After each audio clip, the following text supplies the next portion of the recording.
a bit stressful coming up here, doing something new, something different. And everyone knows that a little side effect of stress can be a bit of an upset tummy, but don't worry, I've dealt with that before the show. I wouldn't go in there for a while. Now, my name's Blake, and I'm a forensic scientist. Go woo for forensic science! Woo! Oh, okay, because you kind of wooed for crime there, because that's what forensic science comes from. So, we're on forensic science now, we're not on space anymore, so please keep up. So, forensic science is based off the principle every contact leaves a trace, coined by the brilliant scientist Edmund Lockhart. Basically, when two objects come into contact, a trace is left behind, be it fingerprints, fibres, foreplay, looking at you's fan. That trace leaves evidence which we use to, as they say, catch the bad guys. Now, some of that evidence may be really small, such as a single hair left behind at a scene. Others may be blatantly obvious. I've seen before a black baseball cap left at the scene of a burglary, embroidered with big bold white letters saying "Crime in Progress." Now, if I was going to rob somewhere, Sam, I would literally wear any other hat than that. Like, seriously, just painting a target on your back, aren't you? But you'd be surprised what you can get evidence types such as DNA from. You hear about getting DNA from a few cells, hair, blood, Jeremy Kyle. One of my all-time favourite stories involves the case of someone's car being stolen. Obviously, terrible crime, makes you feel violated, angry, upset. I'd be pretty damn pissed off too if someone stole my car, not that I can drive. The car was found burnt to a crisp. I know you know what you're thinking. Hey Blake, we've seen enough crime documentaries. We know that fire destroys evidence. Yeah, your smart asses are right. Didn't find any hair. Didn't find one single fingerprint. They didn't even find any fibres. But amongst the crackling burnt out shell of the car, in the footwell, rising from the ashes like a phoenix, there they were. Sandwich crusts. And from this sandwich crust, they managed to actually get a full DNA profile and get a conviction, which is absolutely amazing. I don't know about you guys, but my mum always told me to eat my crust as a child. But I'm pretty sure that wasn't the reason why.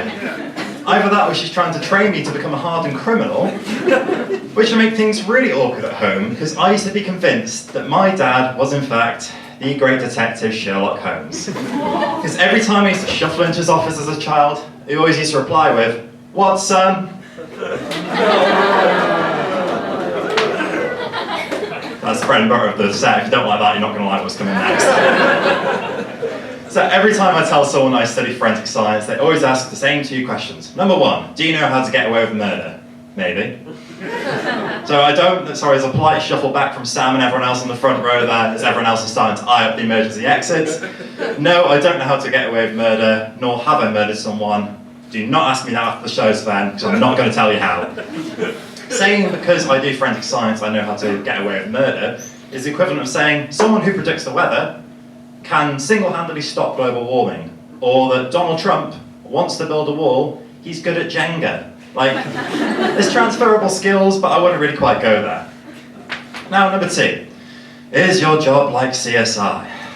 No, frankly, because CSI Miami and New York, all those shows really over-dramatised. CSI Newcastle, on the other hand, would be a constant trip to Greg's over who's been stabbed over the last festive bake. I guess it could get a little interesting if Lisa decides to unleash a plague of flesh-eating bacteria and ooze sperm, but I guess we'll find out after the show, won't we? Now, obviously it's very over-dramatised on TV, and they always make it seem super serious, and it's always helped by the main character, and everyone who's seen CSI, especially CSI Miami, will know who I'm talking about. So the episode will start, French entertainer's been found murdered on a beach. They never pick anything light-hearted, do they? And CSIs are combing through the wreckage. Black gloves, black and white stripy jumper. What's this shit, a country album? And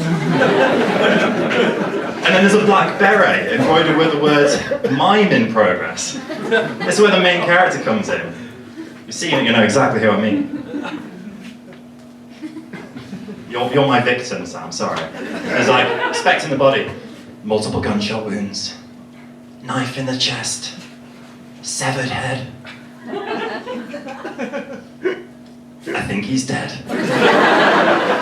Now, ladies and gentlemen, I'm a forensic scientist. I'm by no means a medical expert.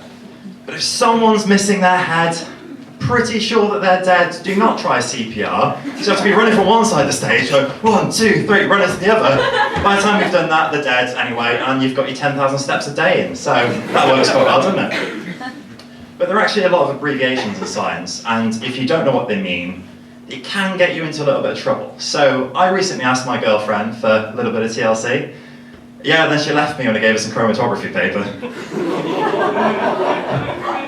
Actually, just kidding, I'm an academic, I don't have a girlfriend. Next title of my country album there.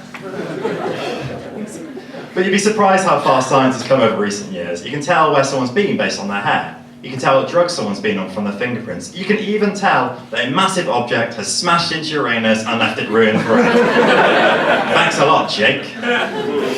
But things always stand out for me are items left behind at crime scenes. So 2 of them always stand out. Number 1, food.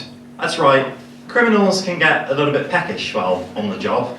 Do we refer to it as on the job? Because technically it's their career, but I don't know. So they not only break into your house and makes you feel violated enough, but eating your food, come on.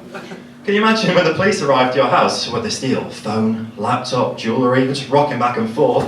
Just done a full Tesco shop. They took my Biscoff biscuits, only get those on payday. Now, I'd be pretty damn pissed off if someone took my Biscoff biscuits. But what's worse though, my Biscoff biscuits aren't important to the police. Your grandfather's watch or your mum's wedding ring, they'll investigate that. They won't give a shit about my biscuits. I'd have to take matters into my own hands. I'd go Liam Neeson. Be like, I will look for you, I will find you, and I will eat you. Obviously I'm talking about the Biscoffs there. I'm not a cannibal as well as a murderer. I'm really not painting a good picture of myself here, am I, guys? Now, number 2, ironically, crime is bad. We all know that, don't we? Well, I hope we all know that. And for a lot of people, it can be something new, something different, something stressful. And a side effect of stress can be a little bit of an upset tummy, which can cause some criminals to, in fact, leave a number 2 at the scene. Who am I kidding? It's trying to be polite, they shit themselves. They shit themselves at a crime scene, and what's worse, use an item of clothing to clear it up, like a sock.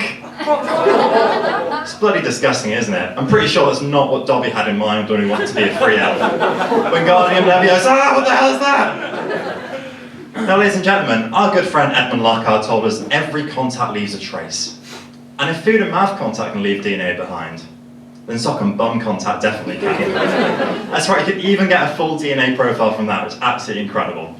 But before I go, I'll leave you with this. If you're thinking of committing crime to fund my research career, load up on carbs beforehand, preferably not a curry.